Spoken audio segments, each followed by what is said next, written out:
Добрый вечер, уважаемые зрители. Мы работаем в студии медиаклуба «Апснеха». И гость в студии у нас сегодня депутат парламента, руководитель Республиканской общественной организации «Киараза» Дмитрий Дбар. Дмитрий Сергеевич, здравствуйте. Здравствуйте. Давайте поговорим о прошедших выборах, о предстоящей инаугурации. Мотивированный текст решения Верховного суда по исковому заявлению кандидата в президенты Алхаса Квициня о признании незаконным и недействительным решения Центризбиркома вчера был передан сторонам. Скажите, пожалуйста, ваша сторона намерена подавать кассацию? Оппозиция выбрала в лице кандидата Алхаса Алексеевича законный путь. Я убежден, что мы должны подавать иск в кассацию, мы должны пройти все инстанции, потому что в Абхазии должен быть законно избранный президент и какая-то проверка и для судебной ветви власти, как она себя проявит. Она выберет сторону народа, сторону закона, или она выберет сторону власти и... Но первое решение уже Первое решение нам уже дает некий сигнал о том, что у нас несовершенная судебная система, это точно. И люди должны для себя знать и понимать, что на самом деле тут руководствуются не буквой закона, даже не моральными какими-то принципами, а тут руководствуются какими-то интересами. То есть вы последовательно идете по законному пути и будете добиваться... Конечно. Такой вопрос, как на сегодняшний день вы оцениваете вообще саму общественно-политическую ситуацию в преддверии инаугурации? Вы знаете, она очень напряженная. Инаугурация должна проходить с законно избранным президентом.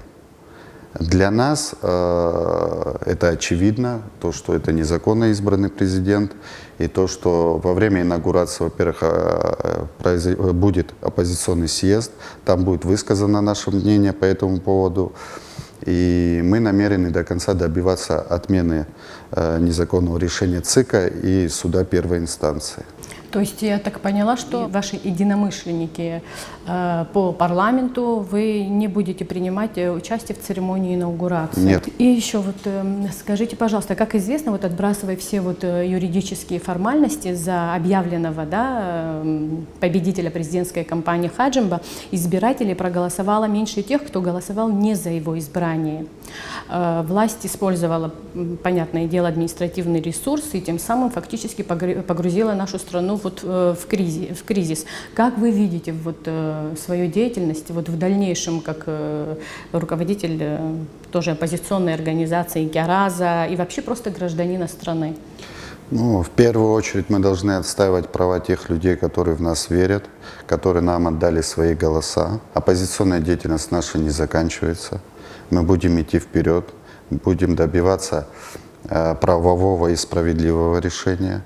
Мы будем использовать все методы для этого, которые предусмотрены законом Республики Абхазия. В данный момент идет, можно так назвать, переформатирование оппозиции, более омоложение оппозиции идет. О чем это говорит? Что говорит это значит? О том, что есть очень хорошие молодые ребята, которые себя проявили в оппозиционной площадке, да и вообще, которых нужно привлекать, чем мы сейчас занимаемся. То есть оппозиция будет более настырная, более решительная. Я считаю, должна более четко и внятно отстаивать права граждан, которые в нее верят. Спасибо, Дмитрий Сергеевич. И все же скажите, пожалуйста, ваша команда кандидата в президенты Алхаса Квициня, вы для себя определили, какие ошибки все-таки были допущены в ходе избирательной кампании? Я имею в виду с вашей стороны. Команда Хаджимбы не выиграла эти выборы. Команда Хаджимбы набрала больше, чем мы, голосов. На какую-то часть больше, чем мы, голосов, но мы видим, какая методика была выбрана. Это методика подкупа, это методика запугивания, это методика раздачи паспортов. Все, которые приложили руку к этому, мы будем проверять, естественно, как паспорта раздавались, в какое время раздавались паспорта, откуда брались деньги. К нам приходит информация, что более 1,5 миллиарда на время выборов было выведено с Республики Абхазия. Мы сейчас проверяем эту информацию. Это что означает? Это украденные деньги у народа, которые чиновники вывели на случай того, что если проиграют выборы действующая власть. Мы в этом тоже будем разбираться, и потом в ходе этого мы, естественно, дадим по этому поводу оценку и комментарии. Меня очень интересует такой вопрос. Вы, как вот депутат парламента, будете ли вы и ваши единомышленники, да, по парламенту настаивать на том, чтобы Генеральная прокуратура открыла все-таки уголовное дело по факту отравления Аслана Георгиевича Бжания? Мы и ранее на этом настаивали, и сейчас приложим все на это усилия. Естественно, должно быть открыто уголовное дело по факту отравления Аслана Георгиевича Бжания. Мы недавно имели с ним телефонный разговор. Он скоро вернется в Абхазию, вступит, как говорится, в строй. То есть вы вместе продолжите Мы вместе продолжим оппозиционную деятельность. И уже, вы знаете, если мы 5 лет боролись против несправедливости власти в каком-то из вопросов, мы в данный момент считаем, определенная часть оппозиционных сил считает то, что уже надо бороться не с властью, а с режимом. Потому что неизбранный президент, неизбранная власть – это режим. И борьба с режимом – это будет первоначальной задачей оппозиции. Не считаете ли вы, что решение ЦИКа впоследствии решения Верховного суда нанесли как бы ощутимый удар в демократические основы нашего государства? Каким вы вообще видите пути выхода из этой ситуации? Вы говорите о том, что вы будете продолжать свою оппозиционную деятельность. Вот как бы поконкретнее хотела бы... Вы знаете, я считаю, что это сильный удар по демократической основе нашего государства.